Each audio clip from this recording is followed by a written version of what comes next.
We are live. Good evening, everyone. Hello. Happy Thanksgiving. Hope you have been enjoying it. Yes, it's happy Thanksgiving, not happy Indigenous Peoples Day or any of that. It's just happy Thanksgiving. The Pilgrims won. Deal with it.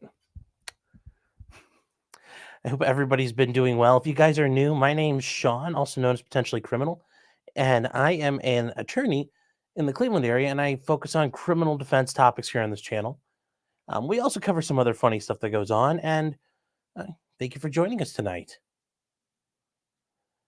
GC Adult says, is it Thursday again? Yes, it is. 100% it is Thursday. So with that being said, I want to say hello to everybody that's out there on Rumble, Kick, Twitch, which I'm surprised I'm still there on every time. Twitter, Facebook, and also everybody here on YouTube.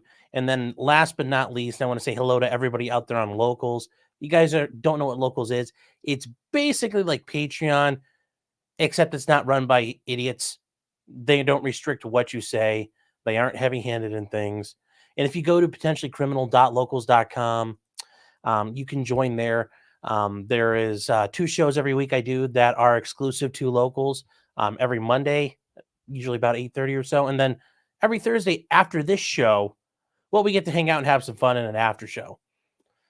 We also just everybody, people there can put up articles, things. I've done one. I put things up there myself. I try to put together some videos covering topics that are legal related, but a little bit more funny, not necessarily something I'd put up here, a little shorter in nature. So if you'd like to join over there, you can do so. If you're not sure, actually, it's free to become a member. To be a supporter, though, it's $3 a month. If you pay for 10 months, you get 2 free. That's the least Locals lets me charge.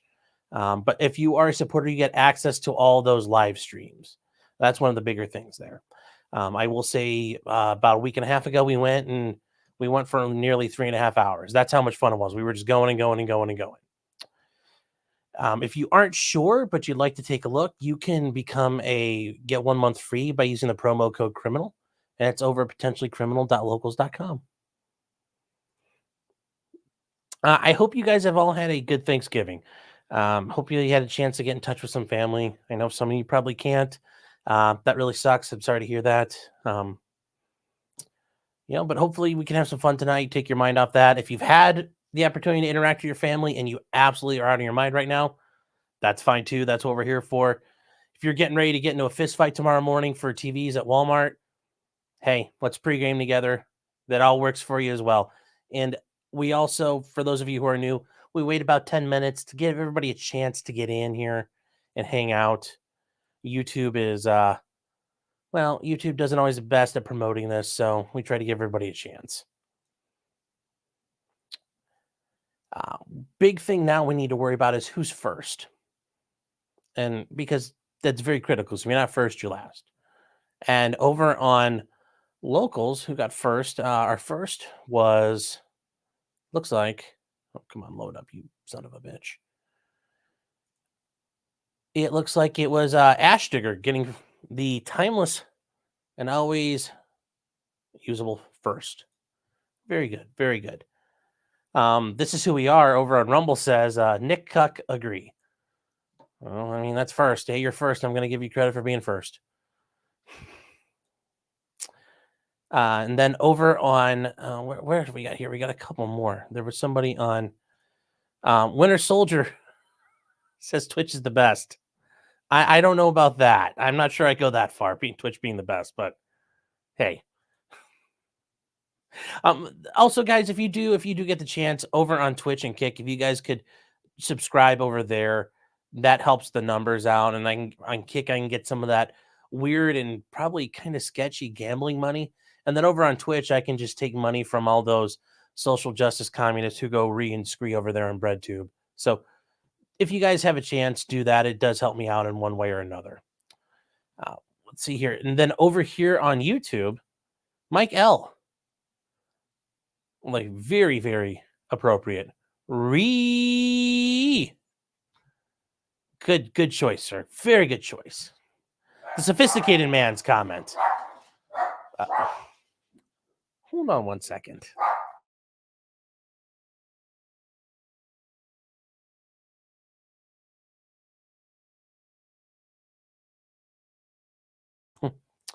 And here come the feds, I think.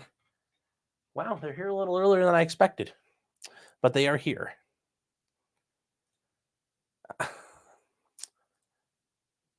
Did goalie saying, did we see that the driver of the car in Niagara was just Justin Trudeau in brownface? No, but I will say that guy got a. We'll cover that though, just because it's really interesting what happened. Pyramid saying, don't come. Well, yeah, maybe I'm gonna come. I'm gonna come. Job well done saying, hope I brought a wild turkey or at least a couple of claws. Oh God, wild turkey, that takes me back.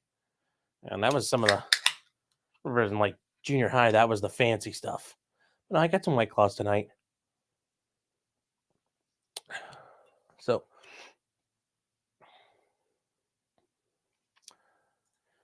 Virosov says, just remember that Americans are celebrating Thanksgiving.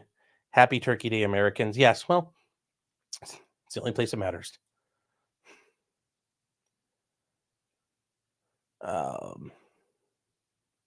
Wolfing down my fourth plate before going live. No, just my third. Let's see, where else is here?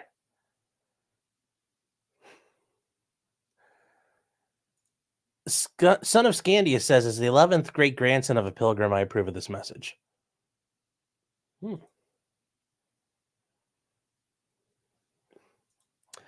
Goalie says, who is the pilgrim's favorite Nazi? Joseph Gobbles. Oh, that's good. That's good.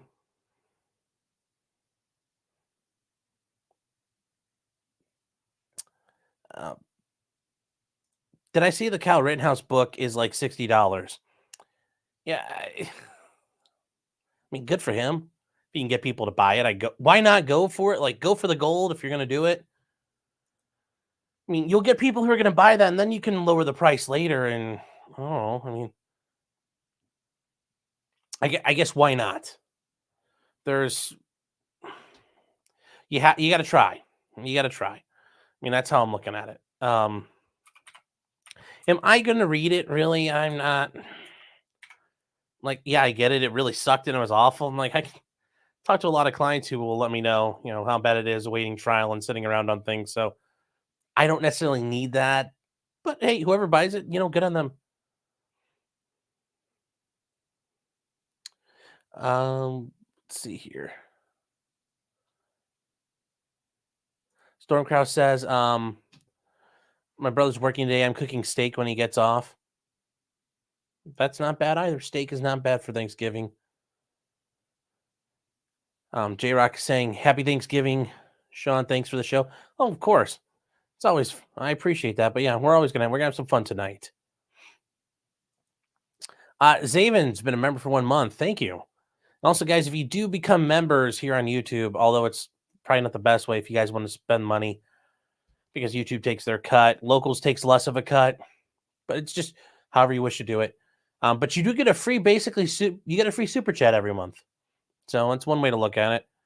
He says, what is the manliest brand of bottle to lick? Is there really any brand of bottle you can lick and still be considered manly? That's the real question. It's the real question.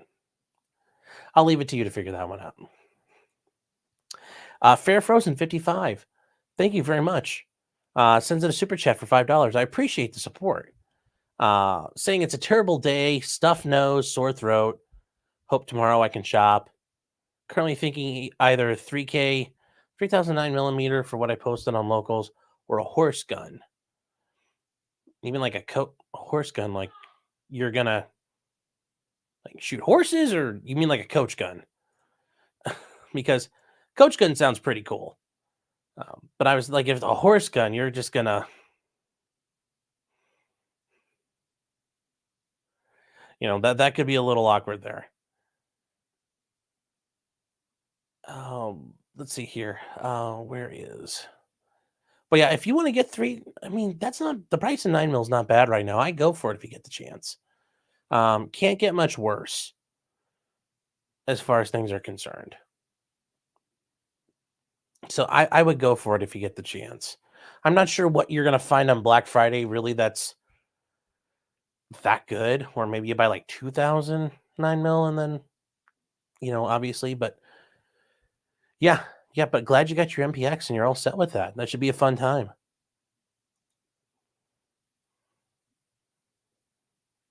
Although, on the positive side, you are in Puerto Rico. I mean, here it was kind of crappy today, so there are some benefits. Yeah, Eric's like, "Oh no, I'm gonna go beat the dog." No, I just had to close the door. Eric says Nick swatted me for making fun of him. Oh, it's okay. I already talked to them ahead of time, so they're ready.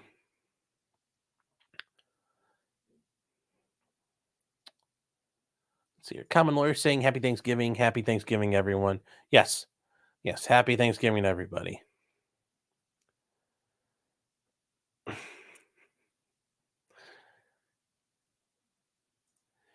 Ninja Bear Man says my wife woke me up and told me not to work, only build Gunpla.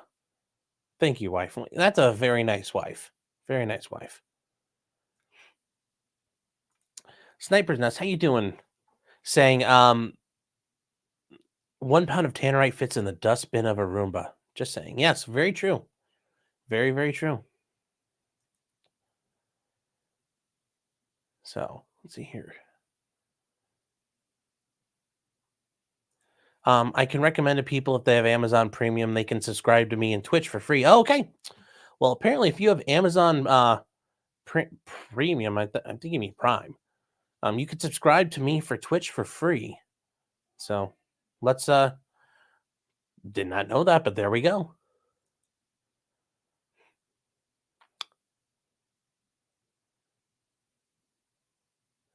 Oh, Ag is saying Kyle's book is $22.99 for a pre-order, but it's $60 for a signed pre-order. Wonder if you can pay for him to give you like he signs it, but like the one page he holds up on a range and zeros an AR-15 with it. So you get a nice little grouping in the middle. That would be hilarious. That would be so damn funny. I'm sure he's not doing it that way though. Because I might actually buy one if that were the case. Verosoft saying, yes, buy a Baldo for Black Friday.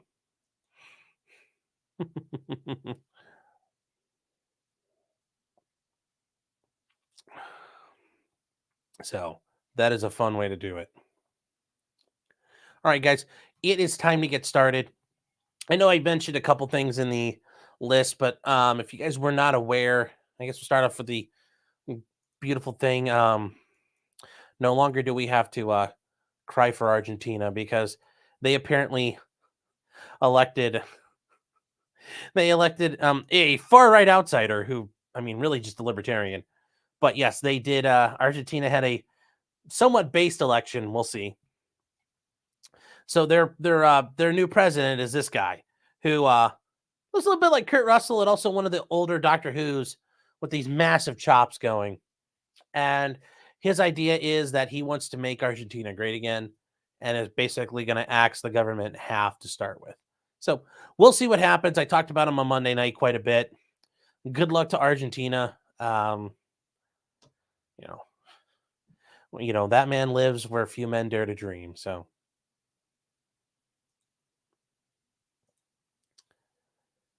a young Peter Pertwee. Yeah. So, yes, Argentina's doing it right. Yes. Ag says Trump is meeting the Argentine president. Cool. Cool. Cool. Amazing Disgrace says, does Zavita still not want us to cry for her? I don't know. I'm clapping for Argentina now. I'm sure all those left-wing groups in Argentina are starting to get a little cryy themselves.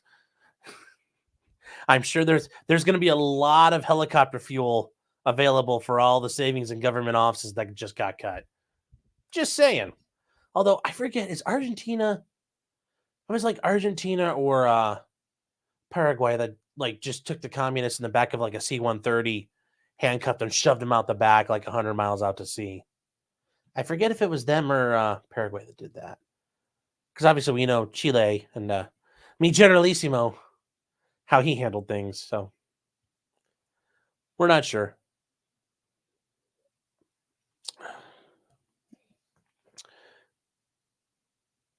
Yes. Generalissimo Pinochet.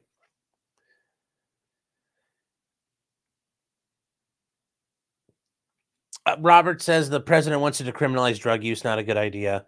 Of all the things he wants to do, we'll see. If he does everything else, that can't always hit a home run. I mean, even Ted Williams didn't always hit a home run. So, KLI says, I have a fishing trip planned to Argentina in the spring. That sounds like a lot of fun. Go fish up in those remote lakes up in the mountains where there's weird German, Bavarian-style lodges that have been built out of nowhere suspiciously. Just be careful. Be very careful. And Eric says, yes, they all can't be singers. Very true. Very true. Just like my show, they all can't be bangers. Well, most of them aren't bangers. Few of them are bangers.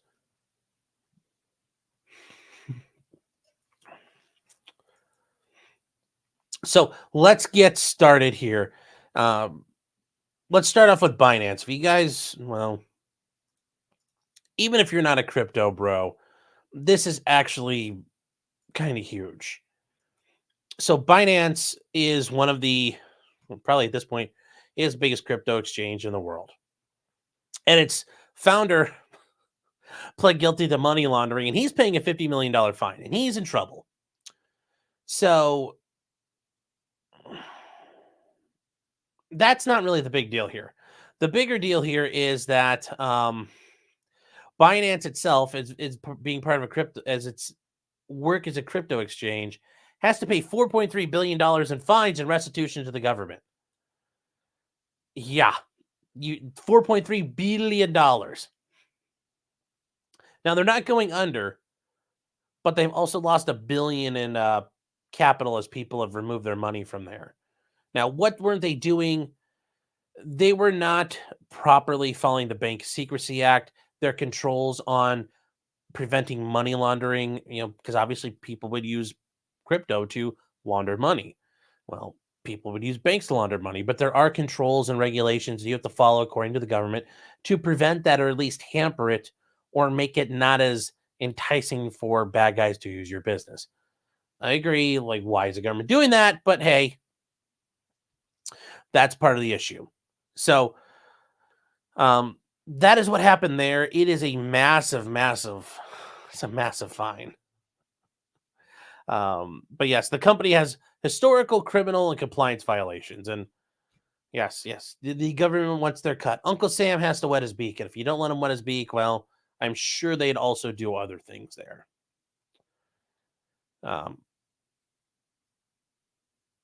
Certainly this does not help in the aftermath of FTX. But it's kind of the trade-off. We saw Ripple now declared not to be a security. That was a big blow. But it's crypto and the government are kind of going back and forth, blow and counter blow. Not like the truck stop version. We're not talking about that, but just punch and counter punch. And then we saw this, and I didn't realize this had happened. I'm just hearing about it now.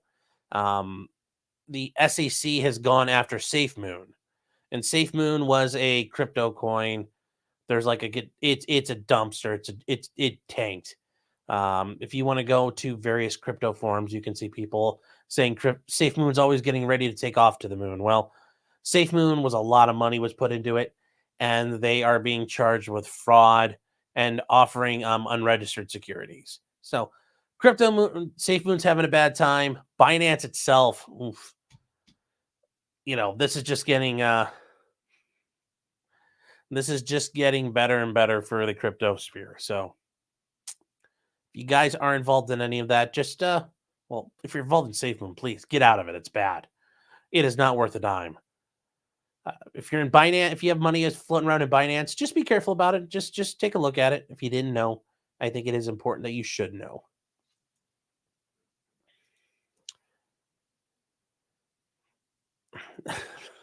Madden Mouse, is that any relation to Null? Yes,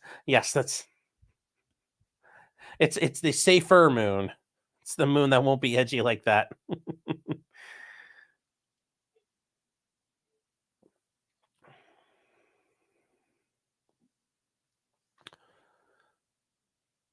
Eric says, so Bitcoin is just a scam. Who knew? Well, you can look at it that way. DC Killing Spree says, funds are Sefu. Anything Goes says, I'm all in on Dogecoin. Is this good news or bad news for me?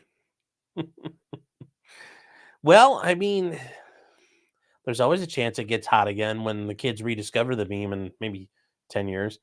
But if you're in Dogecoin now, I don't know. That's probably not the best. Not sure that's the best. Jim says, wasn't Binance involved in taking SBF? I don't think necessarily they're involved in the intentional tanking. I'm sure that Binance and FTX were going at each other and Binance kind of worked its way in there. I don't recall off 100% though. Eric says diamond hands. Yeah. No paper hands here. Iron hands only. Don't click that sell button. Anything Goes says Dogecoin or get the fuck out. Yes. Like I said, guys, I am not an investor. I can't give you investing advice. I would say probably stay away from some of those like really sketchy ones at the very least. And then, yeah, obviously, if you have money in the Binance exchange, take a look at it and decide what you want to do. But if you weren't aware of this, it's probably important to know what's going on. Wooksy says Binance bad, Transnance good.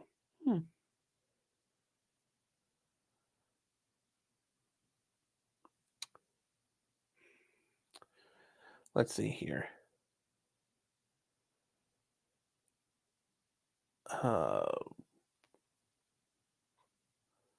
Stacy says I put the whole 401k on red at the roulette wheel. Hey, put it all on 00 green. It can't go wrong.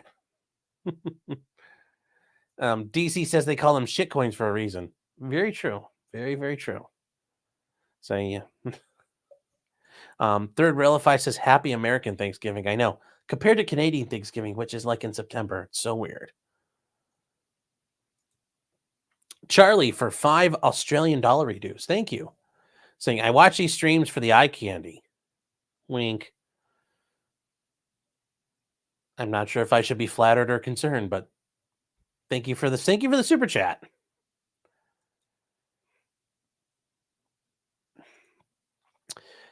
Eric says we should start a Sean coin. You have to call it Recoin.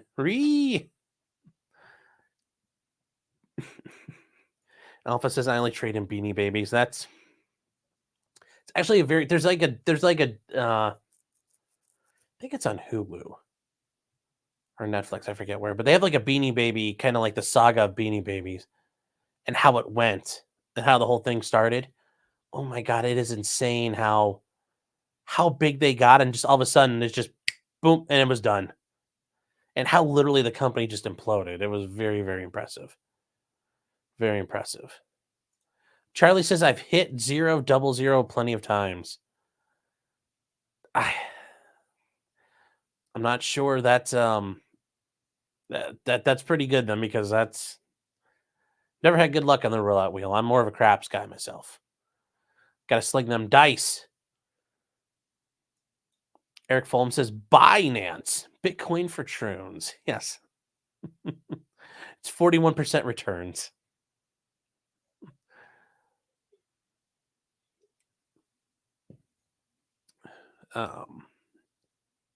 Ag says, who's going to watch Napoleon? I've thought about it. I might watch it soon. It looks kind of good, but I'm not 100% sure on it, because part of this whole idea, like, oh my God, Josephine like pussy whipped him and he was just all about that puss. I don't think yay, girl bossing him. Like, that's not really what happened. Napoleon just wasn't good. Like, he pushed his luck and kept pushing and pushing and pushing. And finally, the rest of Europe just got strong enough to kick his ass. I know all the people are mad because like they're like Ridley Scott, he shot at the pyramids. Like Ridley's like he didn't do that, but that's what I think he did, or would have liked to see him do. I don't know. It's a movie. It's fun. If you want like actually, go read a book. So Scott Access filtered, yes. Winter Soldier says it's on Hulu. Dark Side of the '90s Beanie Babies. Yeah, there you go.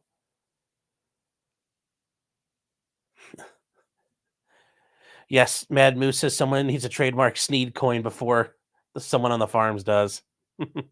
That would be hilarious to have a Sneed coin.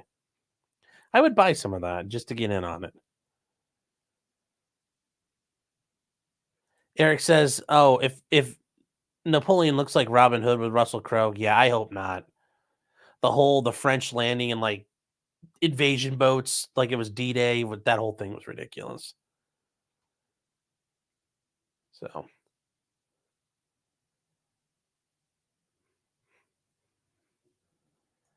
Vodka says Napoleon was one of the most successful generals in history.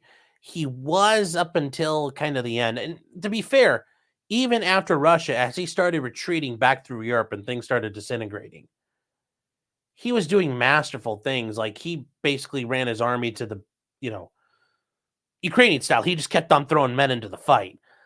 But unlike them, he was actually doing pretty good at stymieing and stopping them, especially throughout as they started advancing on Paris. He did a pretty good job at sending out raids and counterstrikes and quick attacks everywhere that really hampered the Allies as they were moving in on him. So, and then obviously, yeah, Waterloo, but hey, sometimes things happen. Uh, down forward punch. Down forward punch. Okay. For $2. Thank you. Thank you for the support. I appreciate it. Saying, "'Tis the season for a Baldo in your stocking." You got Phil as your avatar, and you're talking about Baldos. Oh, you are a tortured man, sir. But yes, that yes, instead of a lump of coal now, kids get Baldos in their stockings. And their punishment is they have to wear them. It's like a Christmas story. Like, "Mom, do I have to wear your aunt bought it for you? Put it on."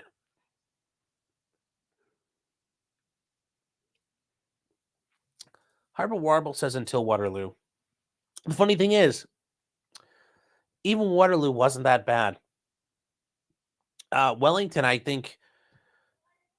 don't think he's lying when he said Waterloo was the nearest run thing you'd ever saw. I mean, it was very close. Napoleon almost broke the British, more than once. And Wellington himself almost got captured a couple of times. Like very, very close to being captured. So Waterloo was far from, I mean, yes, in hindsight, it's fait accompli. But even in the middle of the battle, even somebody like Wellington was, he was far from thinking this was in the bag.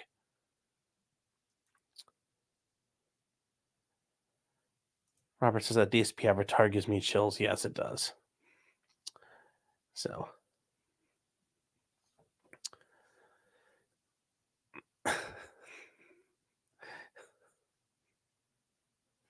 I had to read. Yes, it's Christmas, and instead the reindeer are black bulls. No, that's awful. Kia Patrick says, "I know about DSP. I'm like Bane, I was raised on the internet. I was raised by it. I was molded by it. I wasn't able to have a discourse like a human being until I was nearly a man. You think you know the N word. You think you know all the Game Awards. You think you know all the memes. But they betray you." Yes, I've been around. I've been around the block. I've been around the block.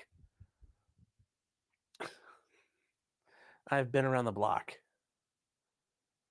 Yes. You merely adopted. You merely adopted the N word.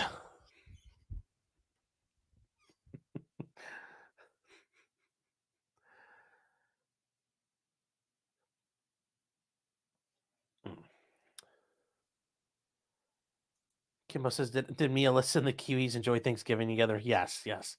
We all had our secret phone calls. Oh.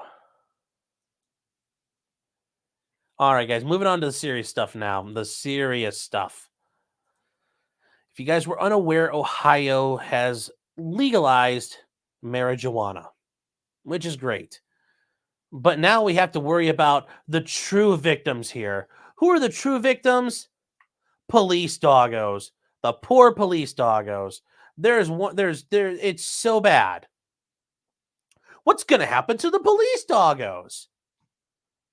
Well, they won't be going around like heckin' probable cause machines and like alerting on just random things to give police probable cause. They won't be a highly trained detection instrument that can also chew on its own ass. I've actually brought that up in court before. You know, and cops like, it's a highly trained instrument. I'm like, it sniffs its own butt for fun. And the cop had to say yes, and I got a whole chuckle out of a courtroom. I still lost a suppression hearing, though, but tried to make that argument. So police are worried because their dogs are trained on marijuana. What is that dog going to do? Well, in Kettering, Ohio, that's down by Dayton, they're worried that it may have to force the dog into early retirement. Oh no, poor doggo won't be able to go bite people or be used to manufacture probable cause. So sad. F in the chats, guys. F in the chats for the fallen drug warrior. Now at least he won't be left. He doesn't have to risk being left in his car in the middle of summer and dying. Because, that does happen with police dogs. So, but they're not sure what they're going to be able to do with these dogs, which, maybe you shouldn't have police dogs. Just saying. Just a thought. Just a thought. Just a thought. But yeah, those heckin' wholesome good boys, they're waiting to see what'll happen. They'll either retire him or readjust his training. Yeah, well, oh well. Oh well. Amazing Disgrace says, do police dogs get a pension? I just think they get to live with not being shot. I think that's their trade-off.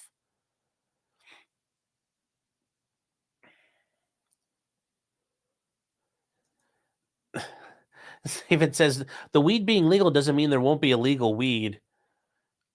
Yes, but at that point, you wouldn't know if you can't tell the smell between legal weed and illegal weed. So, yeah.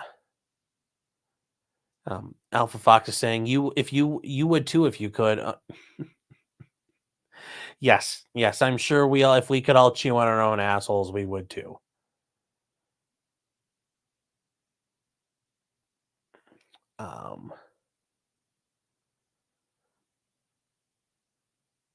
Yeah, it says learn to code, doggos. Yes, learn to code. Now the doges will make their own coin for real. The dogs will be sitting there. It's like a real coin for ourselves for once. Not our masters making it, but our own coin. Oh. Now, on to the more serious things here, but on a positive note, there were some kind of two big Second Amendment wins. One of them is in Maryland. So the Fourth Circuit struck down Maryland's handgun license requirement, which if you live in Maryland, congratulations. That's good news. So it restricted, in Maryland, you had to have a license to purchase a handgun, not just to carry one, but to purchase one. So that's gone away. Now, they might seek an en banc hearing. They're probably going to ask for one. I don't know if they'll get it. If they do get it, that's one more case to throw on the pile for SCOTUS. If this gets overturned, it's a little too early to tell, but it is good news for people right now, at least, that courts are starting to acknowledge this is all a disaster and this shouldn't happen. So congratulations, Maryland. And then on the other side of the country, from sea to shining sea, gun control is taking L's. And I love the way this is worded, that voter-approved gun control was violated. It was struck down. Well, yes, voter-approved, that doesn't mean anything. As I as I stated, when I tried to get the internet blood sporting I did one point. The idea, well, we passed the law or we all voted on it, is one of the scariest things you can say. Well, we all voted on it. We can all vote on a lot of things. That doesn't mean they're good. I mean, we can make anything legal. That doesn't mean that's the right thing to do. But a judge in Oregon, oh, we're not looking at you, Pete Buttigieg, declared that Measure 114, which, as I agree with Fudbusters on this, yes, it took a couple of weeks to determine how much this state proposition was, and all of a sudden it passed by like 50%, like 50.1%. And it took weeks and weeks and weeks. Isn't that ironic?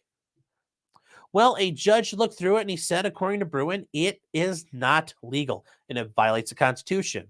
So it does a lot of things. It requires people to complete a training course and background checks before purchasing firearms.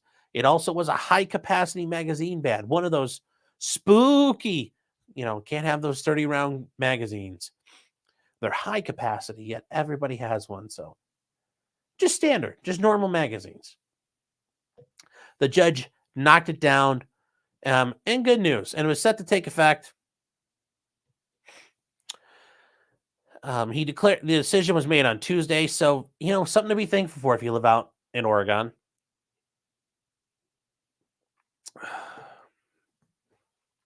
And both sides acknowledge that the measure would delay someone from purchasing a firearm for a minimum of 30 days. That's a long time. If you need to exercise a right, 30 days, hey, let's put the voting up for 30 days. And that's the funny thing. Voting isn't even a right in the Constitution. Let's have a 30-day wait on abortions. Let's have a 30-day wait on getting an attorney. Let's have a 30-day wait on having a protest. I'm sure that, that's reasonable. You still get to do all those things, right? No, that would be horrible for any other option. But this one, it's all okay because it's icky guns.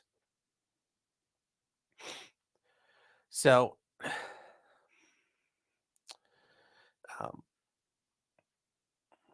now there was a federal case that went forward, and a federal judge said this did not violate the Constitution, and now it's waiting to go in front of the Ninth Circuit.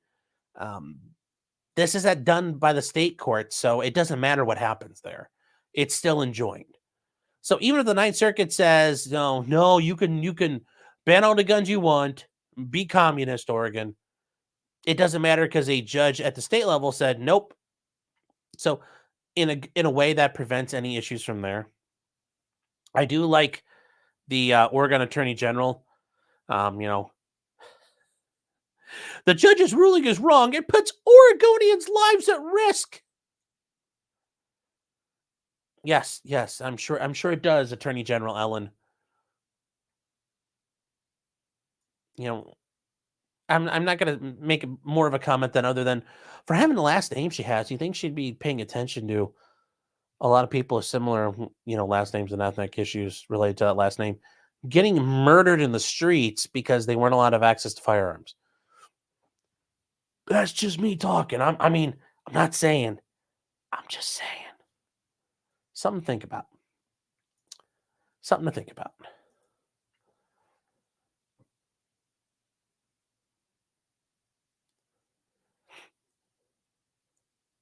So,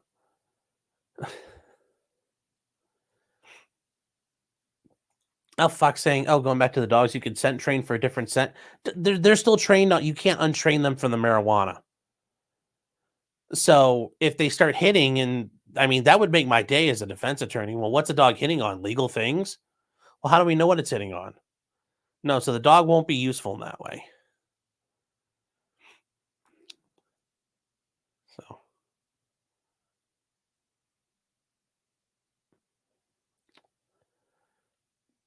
Eliza Singh came back to the dogs again. Yes. Well, they can't train them to sniff out fentanyl. Oh, no. Oh. And getting back to the dogs making their own Dogecoin. Keopathic says, if the good boys start making their own coin and not using their master's coin, we're going to have another war. Yes.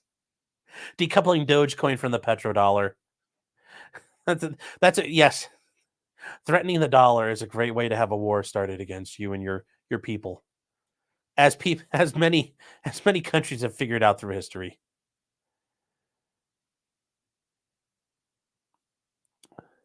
So where are we here? Toothless says 30 days to wait to remove the army from your property. Yes. 30-day wait for your printing press.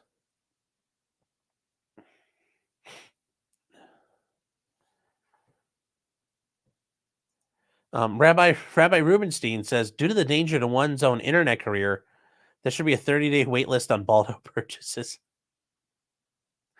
Yeah, that cool-off period may have been helpful.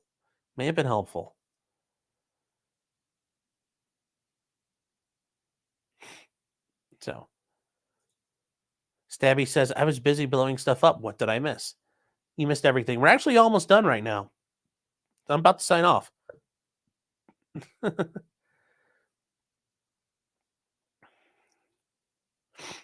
Over on Rumble, what do we see here? Jabal Dunn says, Oregon. What? That's stroke mode. Uncharacteristically based. Yes. Larry Legend 420 saying 30 can't even have 11. Yes. Jabal Dunn's also saying the state of Jefferson is popular in southern Oregon and greater Idaho in the north. Yes. There's a lot of people wishing to kind of split Oregon off into other states. Those are never going to happen, but they would be interesting to see. Yeah, Garrett, another good, 30-day wait to have your Miranda rights invoked. Mm-hmm. So, Reform Comics says, I allegedly know where some ammonium nitrate be at. Yeah. 30-day wait before you can go park your Ryder truck. Oh, okay. All right.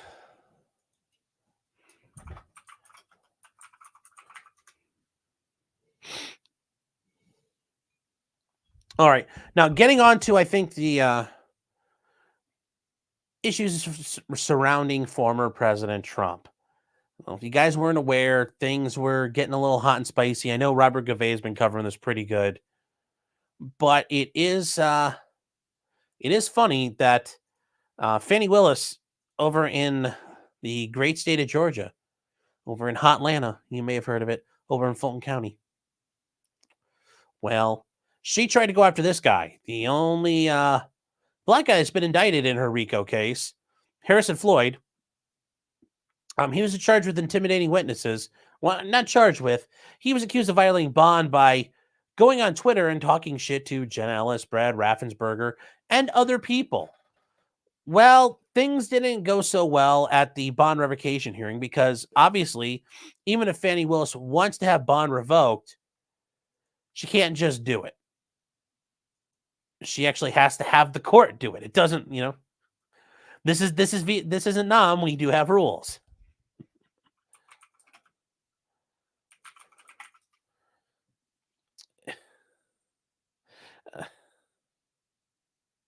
So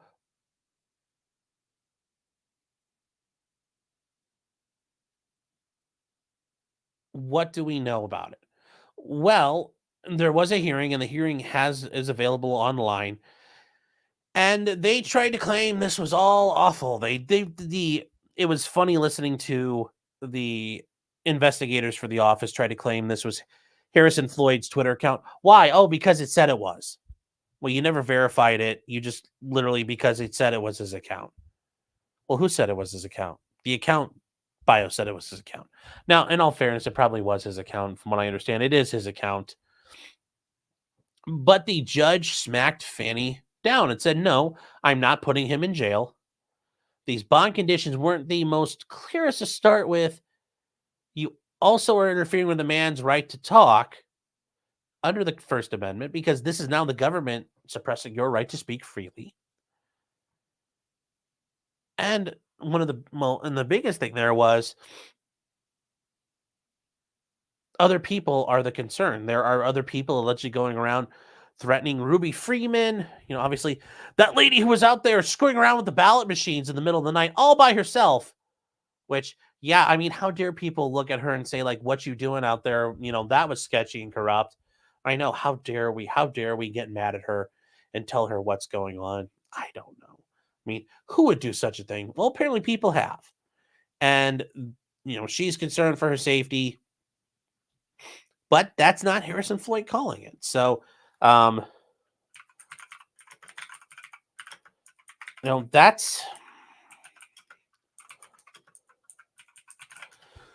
the problem here. Well, the judge said, sorry, I'm not putting him in jail. If you want to do something, you can reorder his bond conditions, make them clear, make it clear what constitutes interfering with witnesses and other defendants. Otherwise, how is he supposed to know? She threw a bit of it in, Fannie threw a bit of a shit fit, but her attempt to, put him in jail failed. She wants to try to collect scalps. And the other funny part was, one of the other big things that Floyd has been talking about consistently is how weak and how garbage the case is. And she's like, well, that's not fair. Now she showed up at court saying, well, that's okay. I can take it. I don't value his opinion. It's like, bitch, you're going to value the jury's opinion or the court's opinion once they see how shitty the case is when it comes to a motion to acquit. But until then, sure, I'm sure you're going to do whatever you want. So Harrison Floyd is walking around as free man, eating turkey with his family today. So good job on the judge in that regard, holding the state to the proper standard. This week also, we saw the hearing on former President Trump's gag order in front of Judge Chukkan. So the D.C. Court of Appeals heard their oral arguments for about 2 hours. They weren't super on his side, like, oh, you can say whatever you want. But they did point out, like, he does have rights here, and this is very restrictive overall. So it does sound like they're going to support part of this, but they're not going to basically allow Trump to do whatever he wants. I don't know. So, we'll see what happens from there. She deserved to have her PP slap, and so did Jack Smith. I'm sure that they'll both go away from this. These are threats to democracy. But we'll see. We'll see what Jack Smith does. I'm surprised it's been relatively quiet from his side.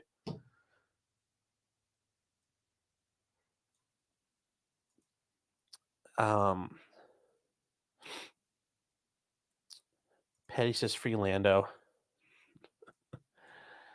Oh. Yes, Jim. Jim is right. During that hearing, Harrison Floyd's attorney, when they were talking about Fannie's trying to say stuff going on, is about what they want done. He looked over at Fannie and stood up and said, my guys, we're not agreeing to anything that limits his ability to speak. Now, the judge said they should go back and try to hammer some things out. It sounds like new bond conditions have been sorted out.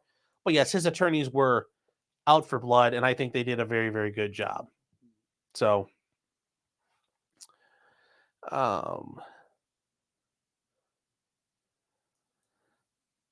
reform convict saying he at least ain't a snitch. Got that loyalty, unlike the rest for Trump. Yeah, there's something to be said in there. Although, like we talked about with the leaked proffer videos, if ABC has access to the entire proffer video and they only leaked those 2 or 3 minutes total in each one, those they think were probably the spiciest 2 to 3 minutes. Those were complete mouse farts. So I don't think there's much there anyway. But yes, he's keeping it 10 toes down, and I applaud him for that. J-Rock saying the judge is a new judge. He isn't that good. Well, he's made decent decisions so far. So even brand new people do good at their jobs.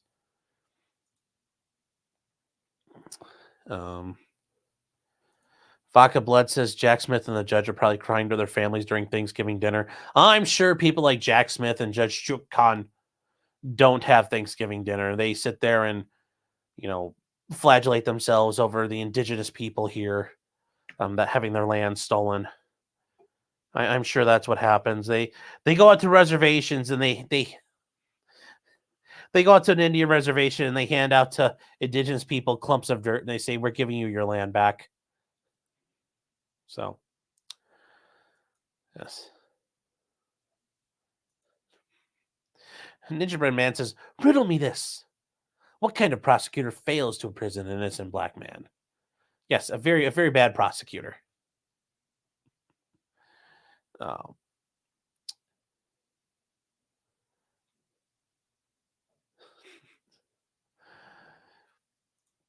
Kimbo says, "Did you know Native Americans owned slaves?" Yes, they did. The Cherokee actually were very. It was kind of a thing they did. So, if you ever want to learn a story that's actually sad, though, is the Cherokee freedmen and how the Cherokee tribe, the Cherokee Nation, treated those people about 15 years ago. They integrated them in the tribe, and then they were all booted out. So, very, very sad story. If you have never heard of it, it's truly, truly sad.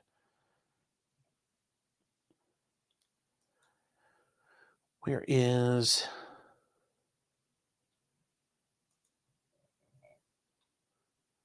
sorry. Damn, I just lost it. Ah, killing me, Smalls. Killing myself actually, but on this here. Um seriously though, I just lost it.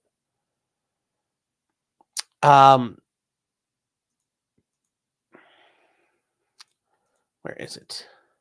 Okay.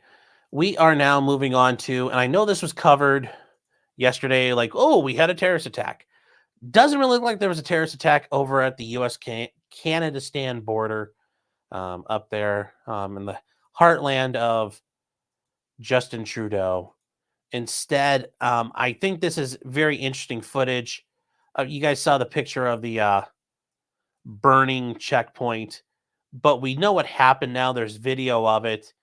And I think this is just interesting because this guy, given that it's now the holiday season and people are buying Xboxes and PlayStations, may as well push the new Grand Theft Auto because this guy basically did Grand Theft Auto mode. If you guys watch, here's the car coming along and zoop. I mean, the dude got so much air, he went off the screen. I mean, how you do that? How do you do that? And I don't know how they did that by just they hit the curb just right. I mean, just that little bit there. I am impressed. I am impressed how they did that because I don't think you could have done that if a million times over if you tried to do that. I don't know how well that would have worked. But yeah, here we go. Even in slow mo, it's just yeet all the way through that parking lot. That was amazing. That was amazing.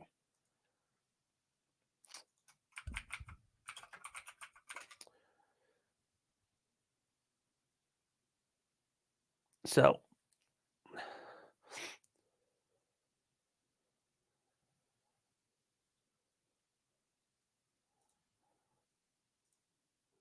now in news that it's kind of started to develop, but it's not 100% clear what's going on. The rapper ASAP Rocky, and I think this I haven't looked into this case a ton, but I saw what had happened here. He is going to trial. Um, and he's been accused of shooting one of his friends. Uh, it, it's it's going to be interesting what's going on there, and I think uh, I want to cover this, especially if it's. I mean, I think a trial like this is going to go somewhere. I mean, this is super interesting, and I have the feeling it's going to be an interesting story. Yes, he was shooting accused of shooting one of his ex friends. Just I've never heard somebody called an ex friend, but hey, you can call him an ex friend. But he was accused of doing that on Monday in LA, and they had the preliminary hearing, and he's going to trial. So, the prosecutors didn't have footage of him shooting the gun, but they have footage of him with a gun, And then they have video which shows some shots going off, but you don't hear any of that. And is I love how this is phrased here, who's Rihanna's current boyfriend and father to 2 of her children, is accused of firing shots at his friend, earlier this month.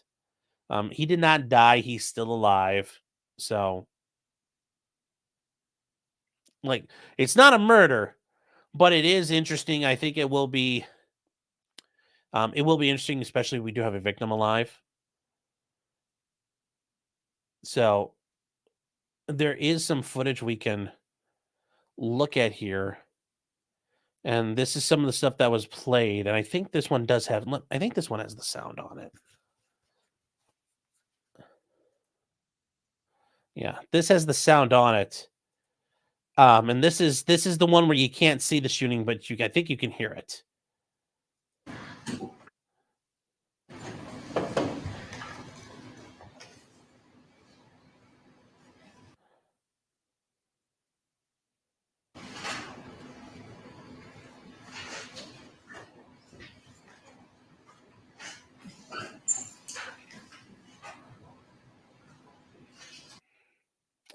Yeah, and there's the gun. There's Rocky with the gun.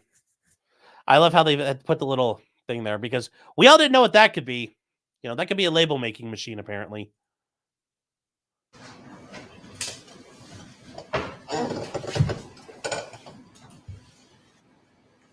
So, and then here's another angle of some things going on with a potato cam.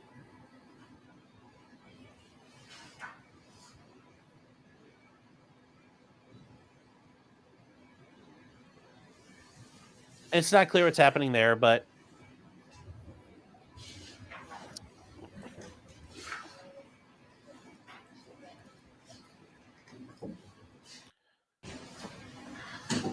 so that's what's going on. I like I said, I think this has got the makings of not being necessarily the next YNW Melly trial, but I do think it sounds kind of neat. Uh, yeah, Harbor Warble says it's just a hole punch. Yes, a very special hole punch.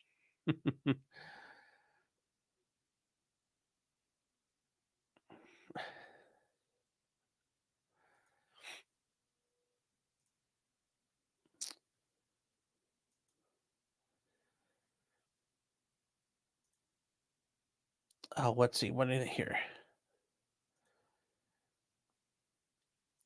Alpha Fox saying ex-friend after he shot at him. Duh. Well, you could still be your friend if somebody shoots at you. I'm sure Alec Baldwin and Helena Hutchins were friends up until the moment he shot her. Amateur Iconic Class saying, let me guess, gang ties. I don't think it's been clear what happened. Something happened. Some sort of beef, some sort of issue happened. But they're both alive, so I think it'll be interesting. Claudia saying, would you cover Elon's lawsuit or would it be a snooze fest? I need a chance to read through it. I'm a little torn on Elon's lawsuit there, but we'll talk about that in a minute. Al Fox saying YNW Melly starting up again. Yes, it is. So, Dusty says we're still built. We are still buried in Melly and Young Thug. Yes, we are. And Young Thug, that whole thing, geez, that one's still a disaster.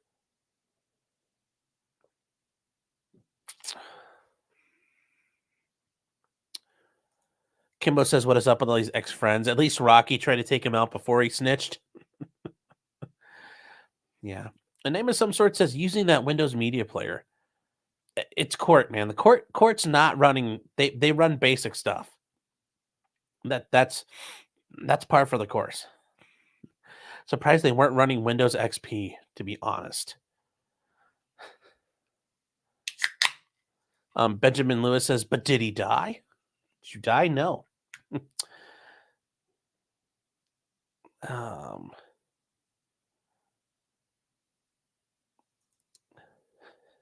Kimbo says they have gun toilet plungers. It could have been that. Yes, it could have been that.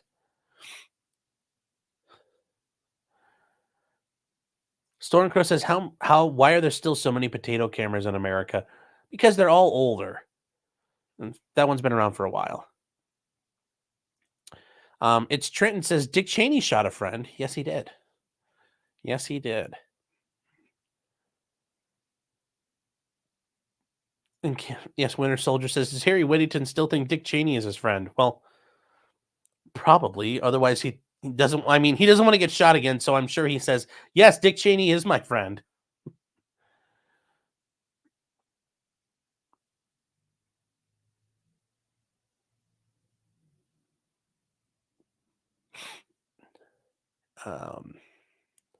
Jim is saying, to hear about the guy who got 138 years for murdering a 16-year-old girl, Newsom gave him 8 years and gave him a job in public safety. No, I have not heard about that. Sounds interesting.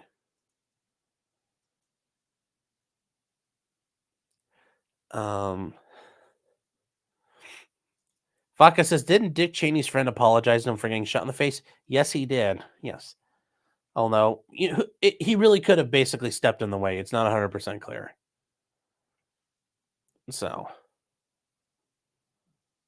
Mr. Otterpocket says, I apologize to Dick Cheney for him shooting me in the back of the head. Yes.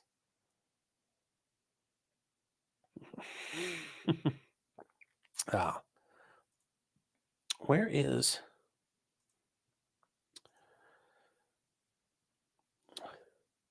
Richard Gruber for $5? Thank you. Saying, I've been on a camping trip where friendships were ended due to people clapping each other. Are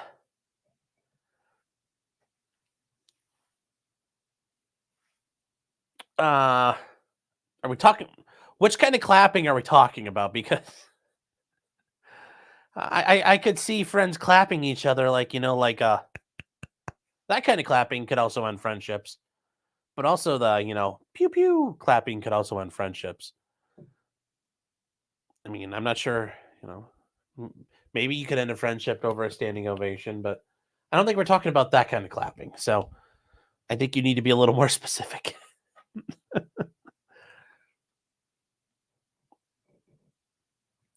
Reform says clapping them cheeks, you mean? He might. Yeah, but Scud is also correct. It's not clear because it's yeah, cheeks weren't mentioned. Although you could clap somebody's cheeks to death. So, I mean, technically.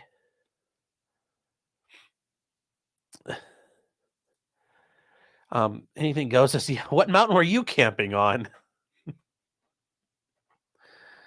Oh. Lateral 462 lateral over on Rumble saying clapping, isn't that a disease? Well, the clap is a disease. Oh, says Heath Ledger there. Cave Johnson says yes, and then the whole bus clapped. Oh no. Oh no, now there's a whole busload of people clapping. That's not right. That's not right. Maybe if you take the bus to hedonism, the whole bus can clap. Oh, Jesus. Yes, and then there's Mad Moose. Yes, Jeb says, please clap. Yeah, so even the America's political leader getting involved in the clapping. This is not good. This is not good. Look what you've done to us, Richard. You've caused so many problems.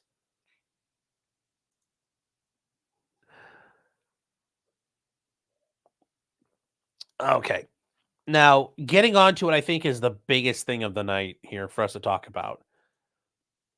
The Delphi murders case. The Delphi murders case, Richard Allen's accused of murdering 2 girls out in rural Indiana. This is starting to implode. We talked about this last week. The judge basically has turned the trial into a disaster zone. And we covered the judge's response last week to the idea that she's basically frozen out the attorneys and ruined the docket records. Well, the other part of that, where she disqualified the attorneys, that was a separate issue. And her response was due. So she filed her response. We also got the transcript of what happened behind closed doors. Now, we've got we've got the transcript, and then we're waiting on her response here. it's very interesting to see what happens, and we're going to get into these documents now because I do think it's very important. Now, the first one we're going to look at is JC does this Clapback Mountain. Oh no! Oh, yes. As anybody said, Richard Gruber says it was Parabel and Super Calibri. Honey, that's funny. Dazun is saying, is anybody streaming this case yet? No, there's nothing to really stream yet. It hasn't really even started. That's how bad this is right now. So here we go. First of all, in the thing we covered last week regarding the motions to the docket, the Indiana Supreme Court allowed Richard Allen to respond to the judge's bullshit. Normally, you don't get that right. You have to ask for it, and they have no grounds to give it. There's no right to receive it. But the Supreme Court can allow you to respond supplementally. In this case, they did allow him to do it. And that was done on the 22nd. Well, the next day, that day. Well, when did this one get filed? Oh, it doesn't say. But the Chief Justice of the Indiana Supreme Court said yes. And all the justices concurred. They're like, you should get another stab at the apple here, man. And guess what happened I'm assuming within minutes of that being filed, boop, this shows up at 1 o'clock on the 22nd. So this is from yesterday. And they immediately, her response to the judge's objections. And they point out, and this is a very simplified. We're just going to skip through this because this isn't the juicy thing tonight. They point out that the judge has only corrected 20% of the record that she screwed with. That she has no discretion to violate the Supreme Court of Indiana's rule mandates and can't let somebody else be in charge of it. It's her job to make sure things are fixed. That she has an absolute duty to ensure that her court is complying with the rules. And that's true. It's a case on her docket. She has to ensure it's being done properly. And she points out that the court has continued to misapply the rules. And this last part here we're going to get to is that these, you didn't object prematurely. Well, that doesn't defeat any of this. And I think that that's a very interesting part of the argument they make here. And they point out here that, wait, where is 18? Okay, sorry, here, yeah. She claims that he didn't violate the procedural deficiencies in this case. They're not persuasive.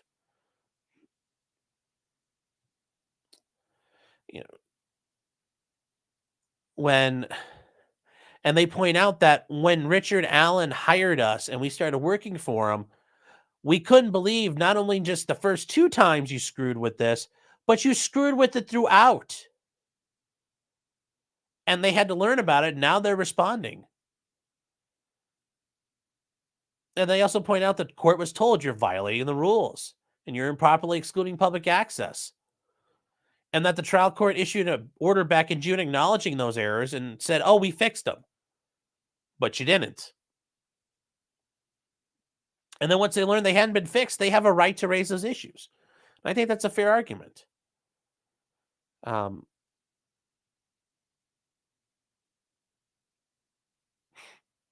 The trial court's refusing to accept any filings by Richard Allen's counsel. And I think we brought this up before.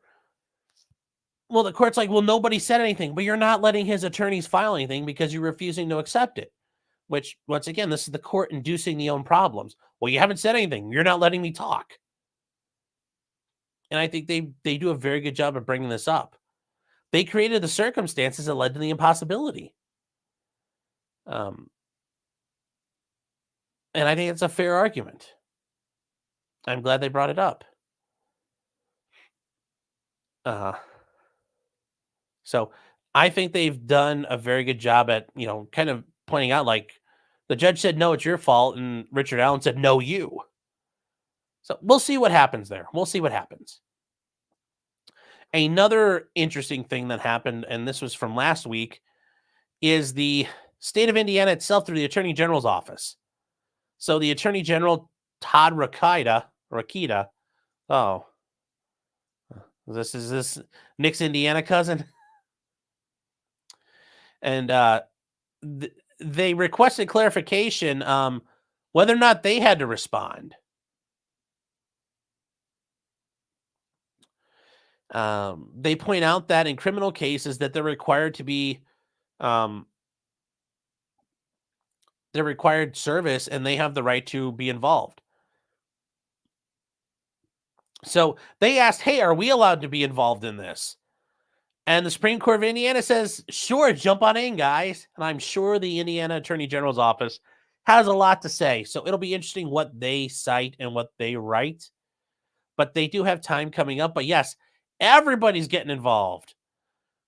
And they have by the 27th. So this will be very, very interesting. Everybody's getting involved. And we're learning why everybody's getting involved. Because this judge is a fucking idiot. This judge is an idiot. And how do we know the judge is an idiot? Well, we have some great information here. And this is the actual transcript of what occurred in that courtroom, well, in the judge's chambers, before she came out and said, there's been a turn of events and both attorneys have quit. So we're going to have to come back another day. And this is the transcript that the court reporter said, oh, I'm sorry, I can't give that to you guys. And then the Indiana Supreme Court said, well, you're going to give it to us. And we're not asking. So that has showed up. And here it is. It is it's not super long. It's only 20 some pages long. And that's excluding the first 2 pages here and then the pages at the end. This wouldn't have been a very long meeting. And when you guys read through this, and it's available online, there's a lot of writing, but in reality, if you were to read this by yourself, you'd be done quickly. And if you had heard these people speaking, it probably would have gone even quicker. So 29 pages doesn't sound like a lot, but this was a short thing. There's a lot that goes on here. The prosecutor is here. The judge is here. And then Richard Allen's 2 attorneys, Rosie and Bradley, are there. And it goes on for a little bit. They talk about a lot of things that have happened, including the evidence getting leaked. And then after a while, the judge tips her hand and says, you guys are going to get disqualified today. And they both bring up, this is unfair. They haven't had time to prepare. This violates due process because this violates Richard Allen's right to an attorney. And I think that they haven't had a chance, and they do their very good job of saying, with all due respect, this is not fair. This is not how you should do this. They say everything short of objecting and saying this is wholly inappropriate and out of order. But I get it. They're trying to prevent. Because if they piss off the judge, that's going to, she could take it out on their client, which, given how this judge is acting like a complete buffoon, well, yes. Now, I read through all of this on Monday night with everybody on Locals, but I think it's important that we focus on the thing I've mentioned repeatedly, this whole idea of when the judge was speaking, she has said before, she had made a finding, and she made that finding in chambers. She also claims that finding supports all the things she did and justifies it. I've said before, and I've said it here, I've said it on other shows I've been on. Once we get the transcript, we're going to learn the judge's reasons for doing this. It's not part of some conspiracy with the Odinist. It's just she's a fucking idiot. And it's going to be some of the dumbest reasoning ever. Absolutely stupid reasoning. Well, lo and behold, I was right.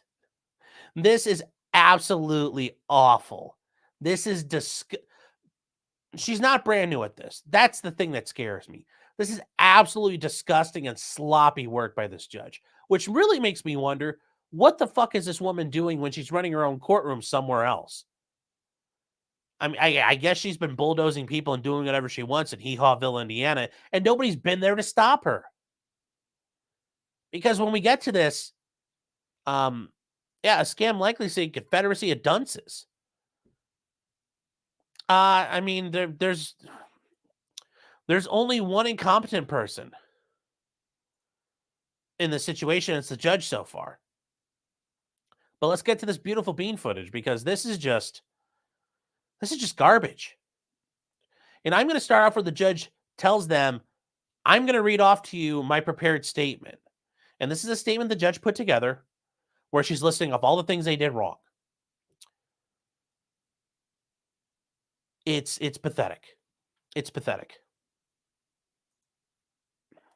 As I said, there's a whole nother list of pages there, but we're going to get to it.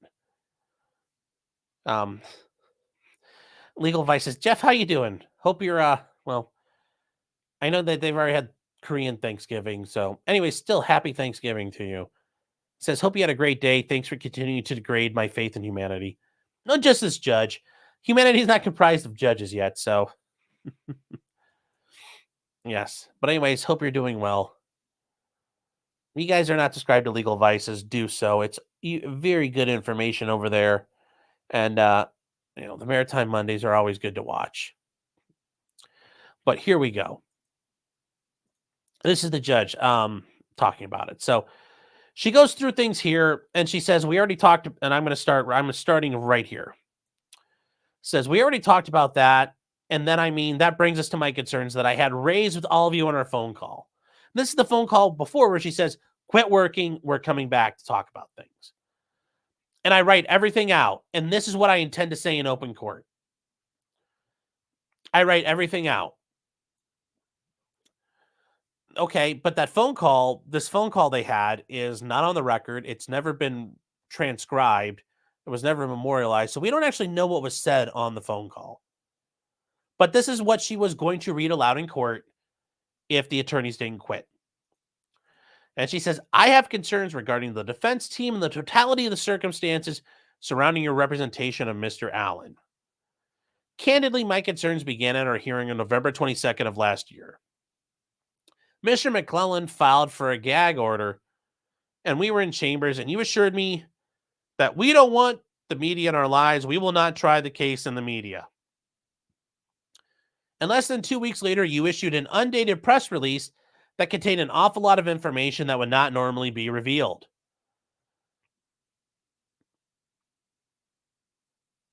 Okay. I don't know. I don't think you knew or should have known these were potentially violative of Rule 3.6 of the Rules of Professional Responsibility. Well, potentially, so you're not even accusing them of violating. You're saying, oh, it could potentially have been a violation. So you're going to sit here and get a soggy tampon over, oh, well, you potentially could have done something wrong. You know, other people have gotten to talk. The state has already had its chance to speak on Richard Allen. They actually have the right to respond to things. You know, and they didn't promise you. You know, we will not try this case in the media. Sure, but they're allowed to still talk. But it prompted the press release that prompted me to issue the December 2nd order granting a gag order until further notice. April 18th of this year, you filed a notice of a tort claim against the Departments of Corrections. You stated in that notice that it was your intent to pursue our client's claims against you. The full amount of damages sought on behalf of my client is unknown. I don't know how you, and she says here, I don't know how you could do that in representing Mr. Allen in a criminal matter and then launch off into a civil matter. I think that's inappropriate. Notice it's not that is inappropriate. I think. I feel. I just don't like it. Their job is to represent their client. He's stuck in jail for the foreseeable future. They have not launched off into a civil matter. They've done the bare minimum work to say, hey, Indiana Department of Corrections, this is a notice. He wishes to sue you and will be seeking legal action. This is a notice to preserve documents and information. This isn't a lawsuit. It's just a notice. It's very quick. It's very easy to put together. I don't know how you could do this. They're helping protect their client, Sugar Britches. Like, do you not understand how that works? I mean, no, wait. I understand, Judge Gall, honey, Francis. I understand you don't understand the Sixth Amendment. So let me be that figure for you. I will guide you through it, honey. I will be that father figure for you. I will shepherd you through understanding the Constitution if you really do need it. Just reach out to me. I'll hook you up. I promise. In May of this year, we were notified by the state of the Brandon Woodhouse arrest and the subsequent discovery of your work product. And this goes back to the allegations of when somebody didn't break in, but stole discovery material and leaked it to the press, which was then leaked to somebody else, who then leaked it to the media. And that middleman ended up committing suicide. And it's not clear if that's related to this or other things, but that did happen.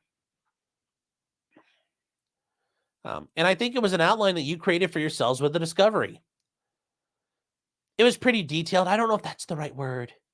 That apparently happened in December of last year, and that was not revealed to anybody, not shared with this court, and it wasn't shared with you, although apparently you guys knew what was going on. And now Attorney Baldwin, this is also another issue.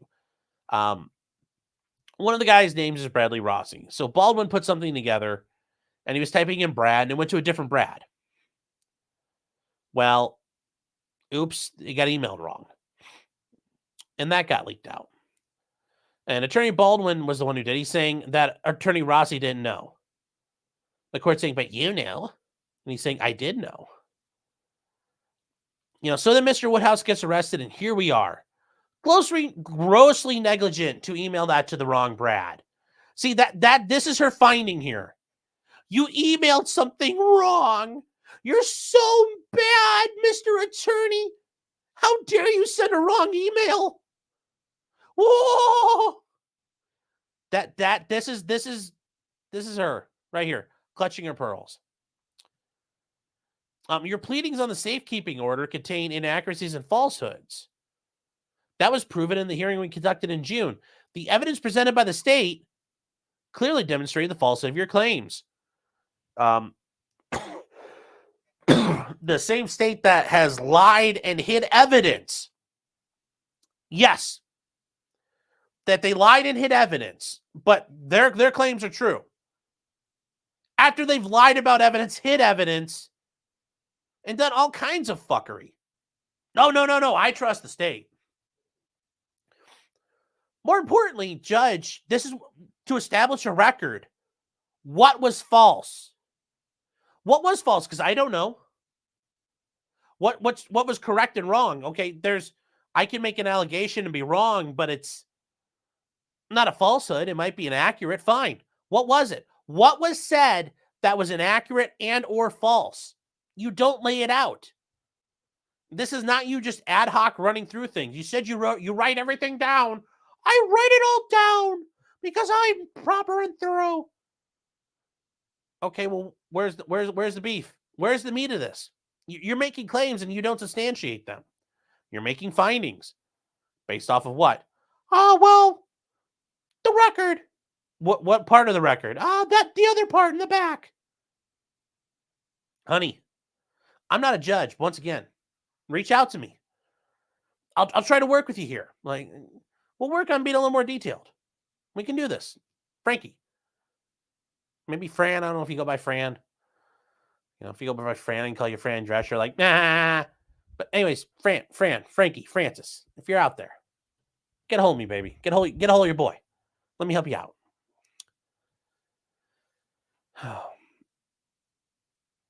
And she says, and then the last couple of weeks that we've been dealing with, the state provided you discovery. That has been severely compromised. It's been compromised. So compromised. It's so compromised. It's so compromised. We now have an ongoing investigation. I'm not going to call it a criminal one.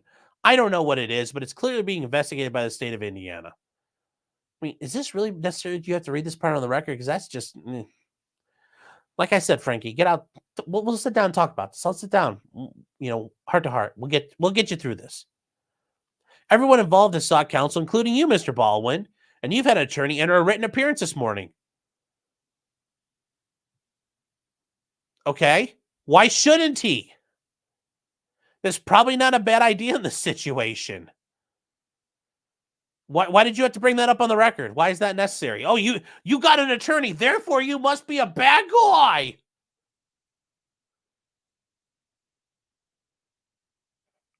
Once again, this woman's a fucking judge.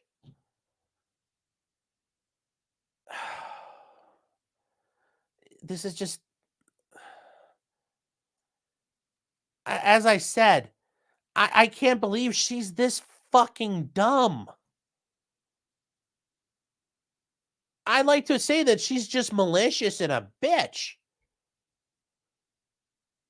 But I mean, like, it's one of those combinations of things. Is she dumb and malicious? I mean, that's the scary one. But even scarier is when you're malicious and you know you're being, you're stupid and you know it and you act maliciously. I mean, that's scarier than a smart person acting malicious. And then she says, I don't want to get into the investigation candidly, but you're already talking about it. And she's saying, you are the constitutional authority for the state of Indiana. She's talking to the prosecutor right now. Presumably she's looking at him. If you choose to pursue it, that's up to you. If you choose to abandon it, that's clearly up to you. I'm glad to hear that you have cooperated. Okay. But Mr. Baldwin's attorney has clearly shared, I don't know if you've been seeing his pleadings, and we already went through those pleadings. Yeah, he's clearly sharing his pleading down to the fact that an individual has committed suicide. Okay. So what? Is that part of the case? Was that a secret? He included the fact you left materials all over your conference room table. It's his office. He's supposed to use his office, right? Accessible to anyone. Well, not to everyone. I mean, you want him to have like a retinal scanner out front? Like, what's he supposed to do? He's using a room. And this is a friend of yours who apparently you have consulted with on this case. I'm looking at the totality of circumstances. When I look at a suppression, the case law requires me to look at the totality of the circumstances. And that's what I'm doing. It's okay. You're kind of flubbing that there, Judge, but whatever.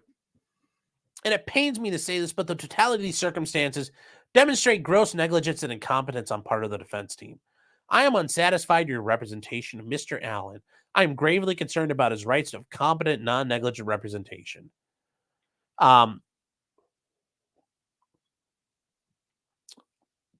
Nothing they've done would constitute negligent representation. Nothing done so far would meet the ineffective assistance of counsel standard laid out in Strickland v. Washington, a Supreme Court case. That had they not done these things, the outcome would have been different. They haven't even met the ineffective assistance of counsel standard, which is really hard to meet. But somehow she thinks he meets this negligent standard by Judge Fran from Indiana.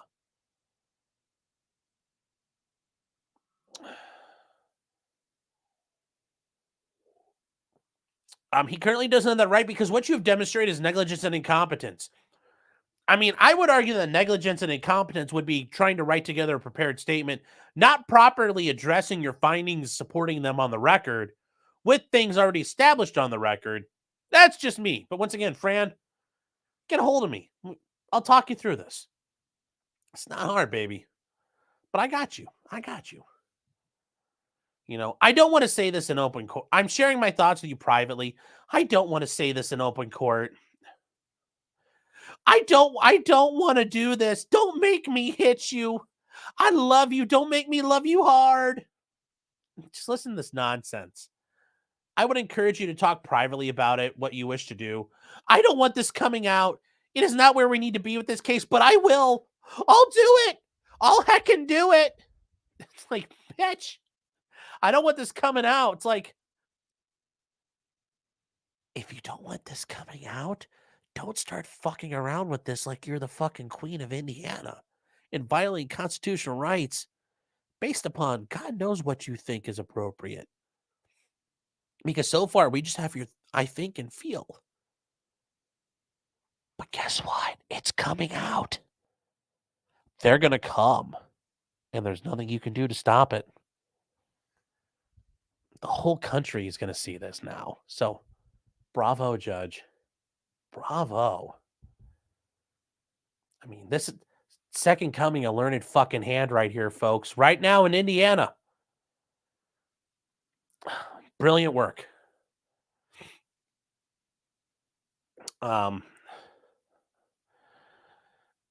yes, telling these guys they've got after this little 3-minute screed, but you don't know that you have now just been made aware of my concerns and where I'm landing. So as she's pointing out, you guys haven't had time to prepare. You had no idea what I was going to say today, but I'm forcing you to talk now. If you wish to have a private conversation with your client, I encourage you to do that. Clearly you'll need to speak with him. She says, and Attorney Baldwin says, I'm not good at reading between the lines. I think that's fair. You say, no, Judge. You better fucking say what the fuck you want. And that's right. When you're not clear, sometimes it's just not clear. But other times when you're like, no, fucking put it on the record. So you look at opposing counsel. No. Put this bullshit out there. I want you to tell everybody what's going on. You're a lawyer. I'm not gonna. You're a lawyer. It's what you do for a living is reading between the lines. And he says, well, when you say have a private conversation, are you talking about the four of us in this room? The defense attorneys and prosecutors? She says, I'm talking about you. I'm not accusing the state of gross incompetence and negligence. I'm finding gross incompetence and negligence with you. I know they've just been committing perjury and violating the Constitution. But you haven't found that yet. Maybe you won't ever. I don't know. I mean, to be fair, there's only one party so far committing incompetence, and it's the party wearing the robes. So that is where we are with things. I know that was a bit of a... Yeah.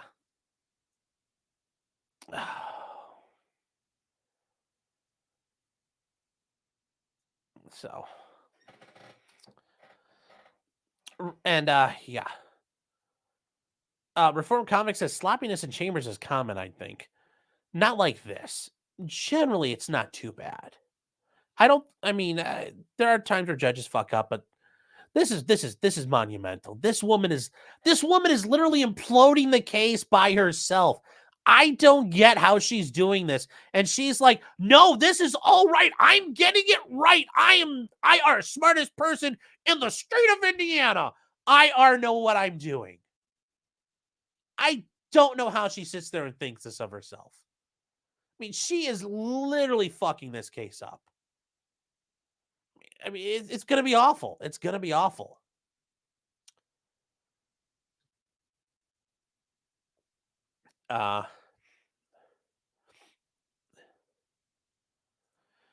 Scam likely says, I'll subscribe to Vices if I ever begin my Somali piracy career. Yeah. Oh.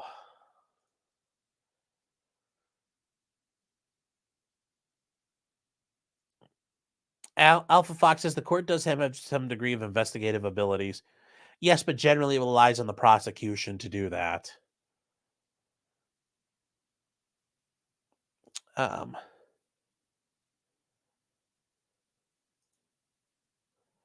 Zabin says, my interpretation of law is more important than the words in a statute. Narcissist judge, yes.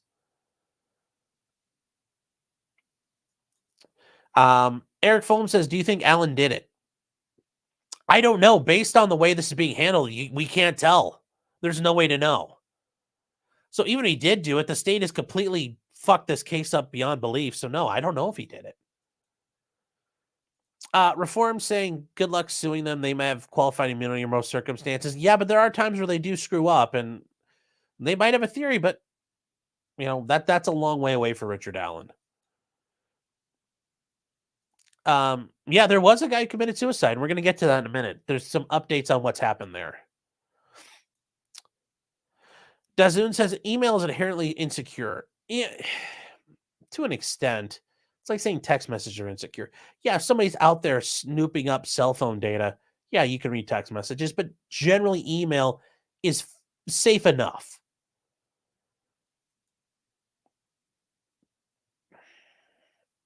Alpha Fox says, should she write down everything on the phone call? Nope. Nope. Even if she did, that's not an accurate, that would not constitute a record, so no.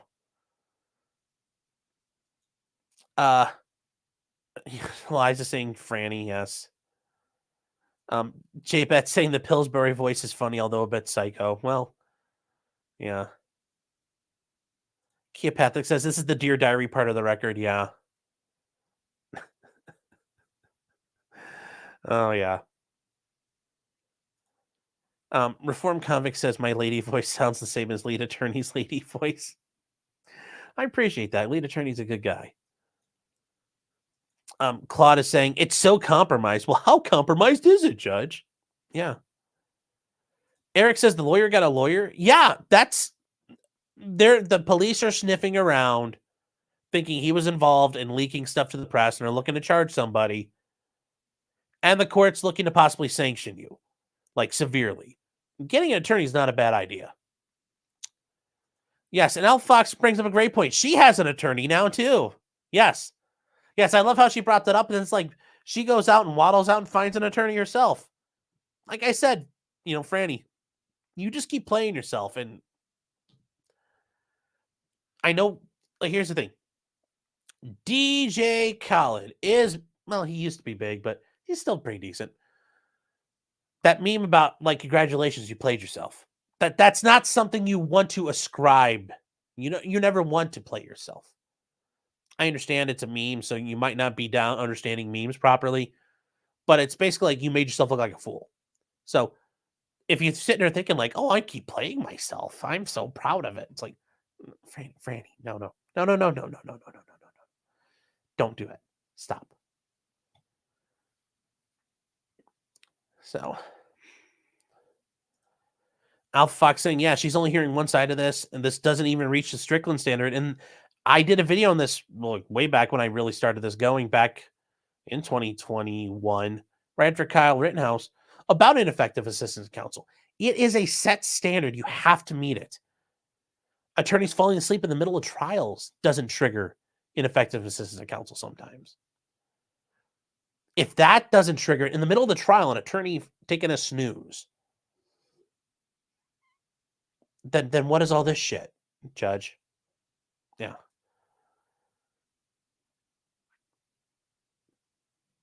J-Bet says, oh, Fran, it's coming. Yes. They're going to come. Yes, they are. Oh, yeah.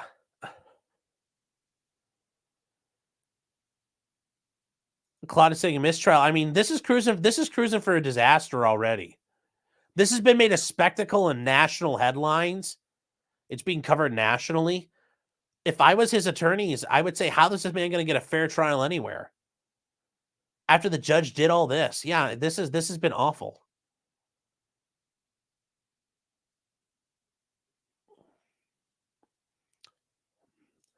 Peter Spinney, this is actually interesting here. I kind of like this. I hadn't really thought about it this way. The this feels wrong, we need to do something attitude is strong with this judge. Yeah, I hadn't really thought about it that way, but yes, this is, I don't like, it's like dealing with a 5-year-old.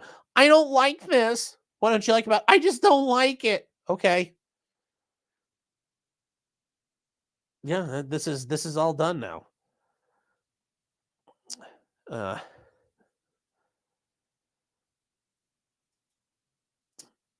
Dazoon says, well, apparently this data was super sensitive. A person died over leaking it, right? So there isn't some sort of digital case management in use to securely transmit data to related parties. Yes, why are the prosecutors involved in that? I get what you're saying there, but that's not. Yeah.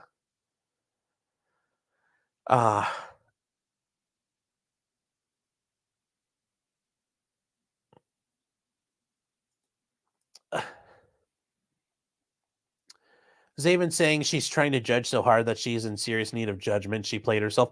Oh, I agree. I think she needs to be removed from the case.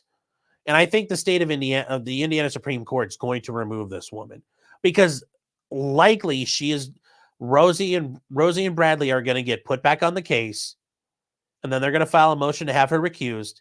And I think that's going to have to happen because this judge is incompetent of the highest regard at this point.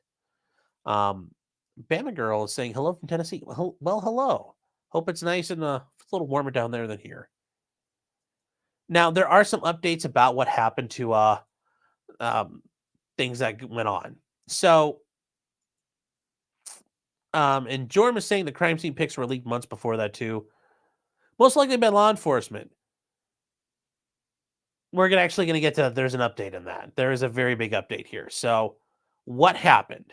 Well, we do know there was an arrest. Now, whether or not this is truly how this happened, don't know, because certainly the police don't arrest the wrong people all the time or arrest people to cover up their tracks. Because no. The constabulary would never do such a thing. So he admits a Westfield man has been charged after police say he admitted, well, the police say he admitted to snapping photographs of the Delphi evidence that were eventually leaked to media outlets, according to the police. Remember that. So Michael Westerman's facing a misdemeanor charge of conversion. That's basically theft. Okay, and then he converted information like this, and he had no right to have it. And this was the former employee of Baldwin's that they were talking about before. And he contacted the attorney and requested to meet with him. And during that meeting, he confessed that he had used a cell phone a couple of months prior to take photographs of photographs, which were in the conference room. Some of these photographs depicted the crime scene where the bodies were found. Okay. And after he took those photographs, he shared them with another individual. That evidence was then shared with two more people before it ended up in the media's hands. Both attorneys said, hey, he wasn't allowed to do this. Okay. And that's where she says, well, I'm glad you talked to the policeman about this. Yep. As part of an affidavit provided to the judge, the special judge presiding over the case, he reportedly acted alone. Okay. Now, this is interesting here. He wrote the judge in an affidavit himself. I was waiting to visit with him. He was in the office meeting with a client or on a telephone call with the door closed. I went in the conference room to wait, and I saw all the copies of pictures there, so I took pictures of them. Nobody gave me permission to do this, and I did it on my own. Okay, so he snuck around.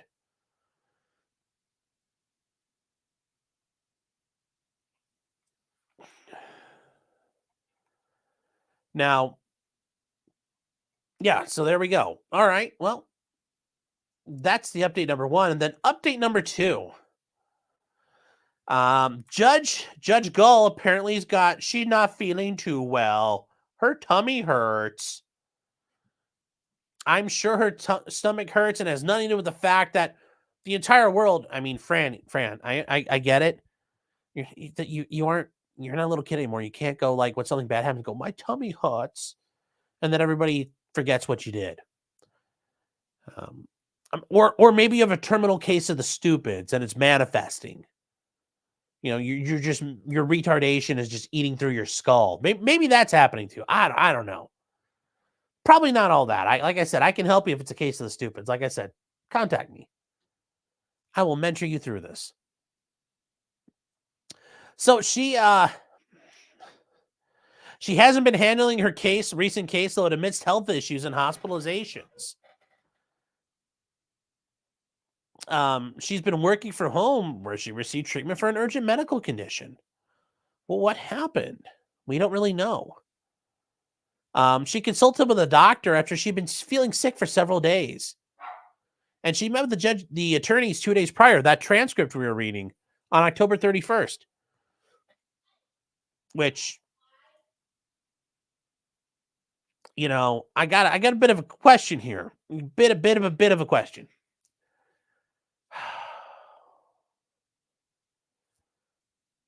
You're so sick, you got to go to the hospital.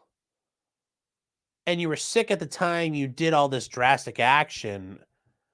Were you competent to be like doing judicial work that day if you were that sick?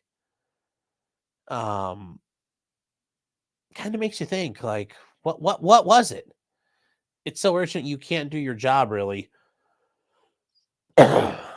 Once again, I bring up that issue of competency. Part of being competent means you can do your job and know you can do your job. So you're telling us you can't do your job, but you try to do it anyway. Something to think about. Just a little bit. Just a little bit. Think about that. Just think about that. So her doctor concluded she required urgent treatment for an urgent medical condition. Judge Gold was admitted to a Fort Wayne hospital for inpatient treatment for several days. I hope it wasn't like this kind of inpatient treatment. Just saying.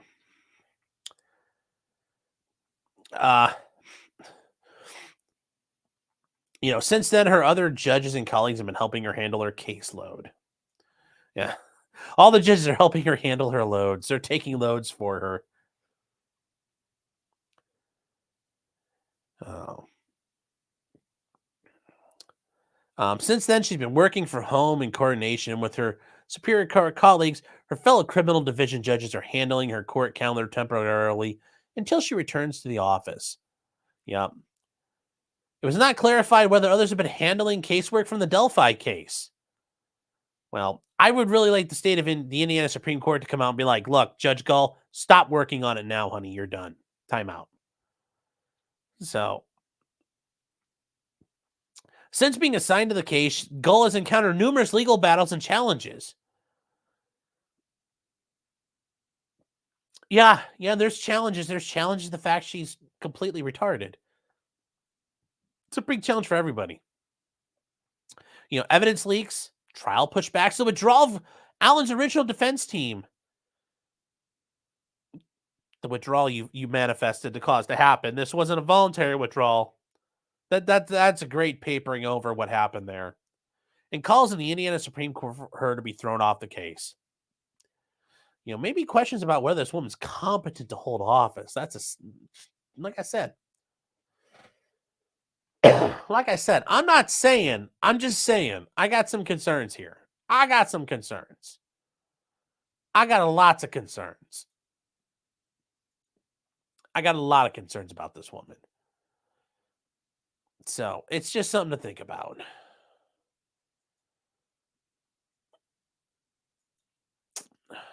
So.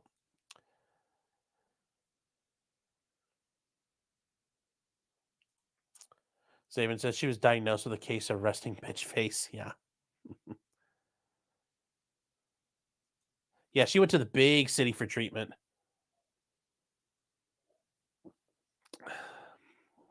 Vodka says that judge looks exactly how I pictured. Yeah.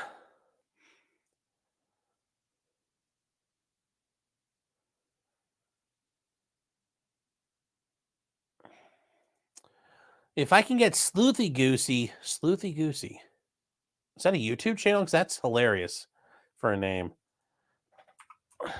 Sleuthy Goosey. Let's see here. Let's see. Is there...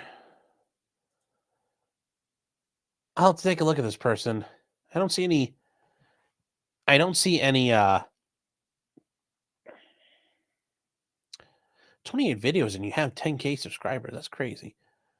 Yeah, I'll have to see this here because I don't see anything for Richard Allen, but I'll take a look at it.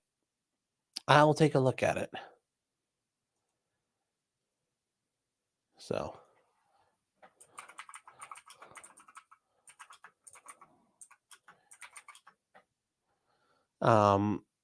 Bella's saying triangle between Muscle Shoals, Alabama, home of the Swampers. They got the Swampers there. And Athens, Alabama, and Pulaski, Tennessee. Okay. If that's where you live or you're, I mean, or maybe you're trying to get your band in Muscle Shoals at the studio there. I'm not sure. But good stuff. Patty says you can't mess with Texas unless you want to just know. Very true. So, true crimitis. Yeah, well, if she's got information, it'd be interesting.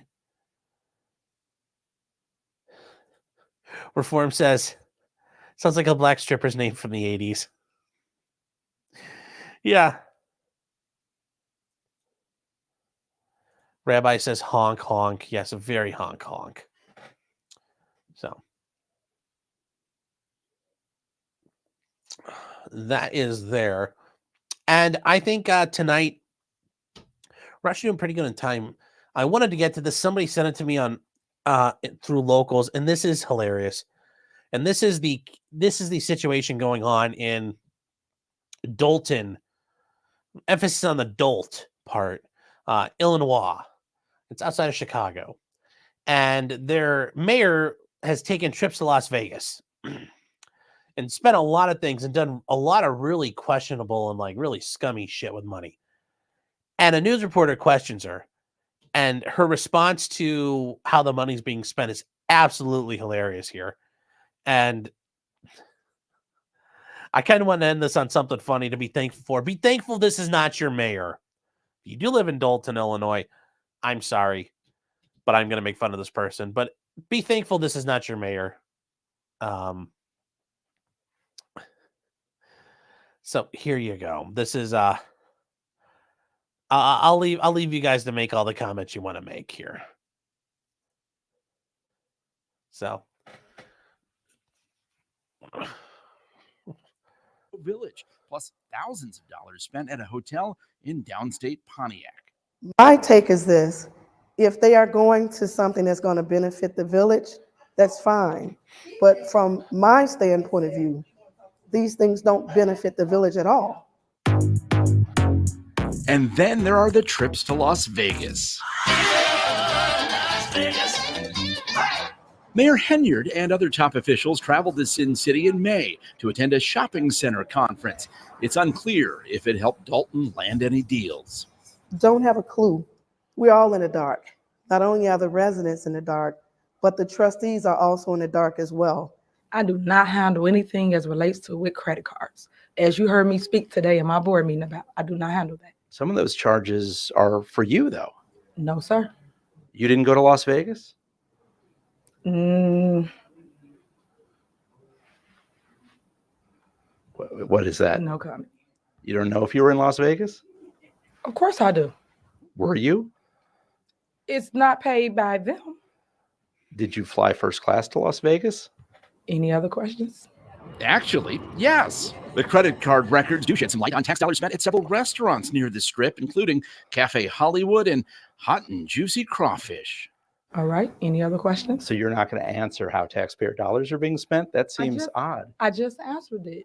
What do you mean? I just answered your questions. You said you wouldn't answer about Las Vegas. You asked me a question and I responded. I mean, to be fair, that's, when somebody asks you a question, you say, fuck you, I ain't saying nothing. That is a response. So any other questions you may have? They may have signed up for a conference, but they never bring anything back. So we have no idea why they go to these trips. So I just think that's so damn funny. Her response there as she gets caught. She's just like, no comment. Is that your answer? Well, that technically is an answer, to be fair. Fuck says, is that Lil Wayne? I mean, I thought for a second, yeah.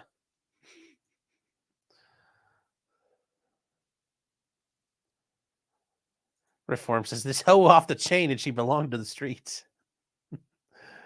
Yes. Ag says, Becky Hill's son just got arrested. Yes, Becky Hill.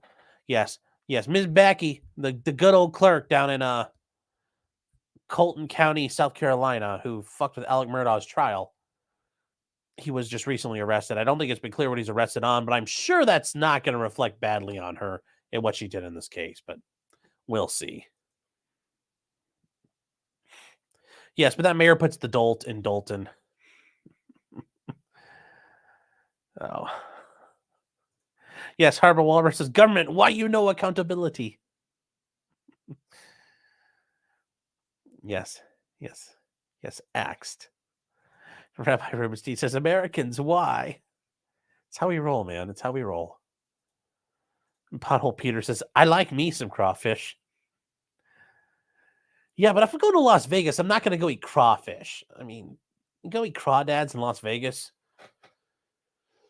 I mean, get some lobster if you're going to do that. Get the lobster and steak. Yes, John is saying this lady locked the trustees and the city council out of a building. Yes, this lady's been going to war with her entire city. So there's a lot to it, but I just thought that was absolutely hilarious.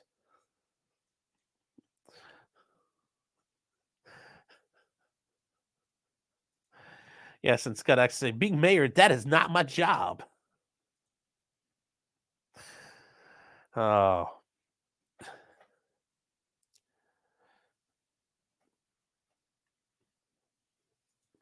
We started wiretapping. Oh, I didn't see that. Oh, I guess we'll cover. Oh, hold on.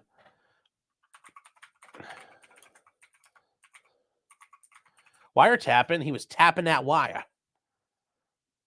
What was he tapping the wire for, though? All right, here we go. We're going to bring this up. We'll end on this because this might be good. All right. All right. Not to be a... Oh, who's texting me?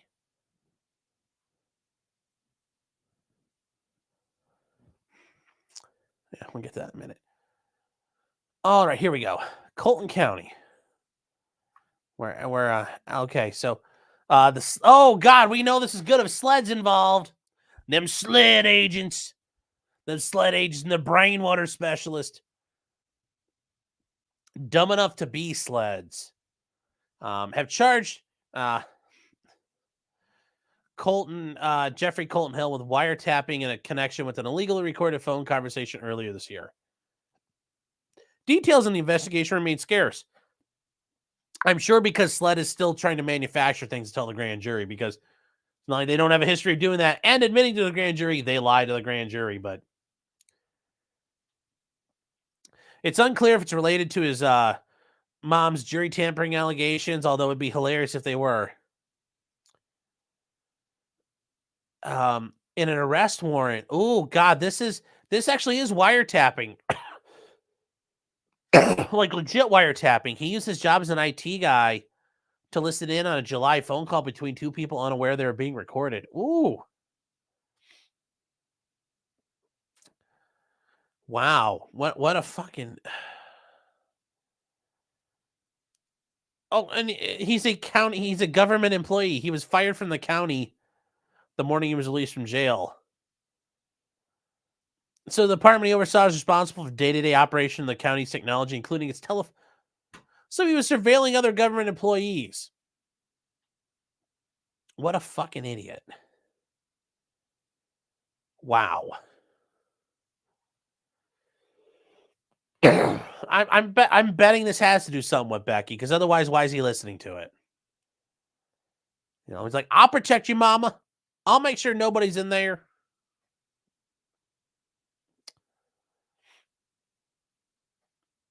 Yes, a little tap, tap, taparoo.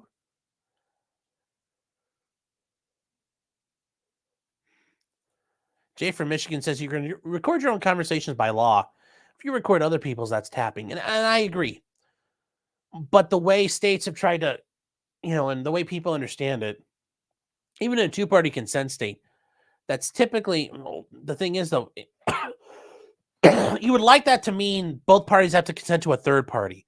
But there are cases, even out of California, where it says, well, no, both parties have to consent, even if one party's the one recording it, which I think is absolutely nonsense, because if I sit there and write it all down, well, is that a recording? Well, I mean, that's everything that's written down there. If I had a court reporter, like if I'm a stenographer and I sit there and like boop, boop, boop, boop, and type it all out, I mean, that's a memorialization of it. Would that be illegal? Apparently it's only the audio, which doesn't make it. I think those way they're interpreted is bullshit, and it should be meant for a third party wiretapping, not for one. Like the idea you can wiretap your own conversation is Ridiculous. So, Keith Patrick says the Computer Fraud and Abuse Act. He's never getting a real job in IT again. Yeah, that's. I'm sure there's other things that can happen there, but he's going to be toast. Oh, Becky's phone was subpoenaed. Oh, Lord child, I'm betting there's some stuff on there. Jeffrey, I need you to wiretap these people. Yes, Mama. So, yes, he wasn't a very good IT guy if he got caught. Yeah, that's true. Good IT guys can cover their tracks.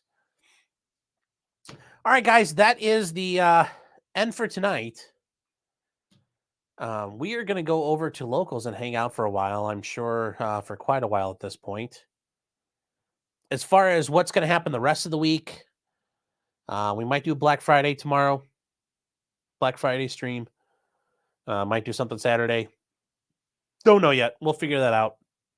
Something will happen this weekend, I'm sure of it. I can promise you that much. I want to say thank you to everybody that's out there. Locals, Rumble, Kick, Twitter, Twitch, and Facebook. Thank you so much for being here. And I want to say thank you to everybody here on Facebook. I appreciate everybody being here. Guys, your comments, your views, they mean so much to me. I appreciate it. And then I want to say thank you to everybody at the Super Chats. Thank you so much for those. And other than that, I just want to say happy Thanksgiving. If you, like I said, if you guys are with your family, enjoy the time. If you're not, hopefully you're with some people you like and care about. If you're not, hopefully this gave you something to do tonight. Otherwise, I will see you guys this weekend. And remember, till next time, just because you did it doesn't mean you're guilty. Happy Thanksgiving, everybody. Bye.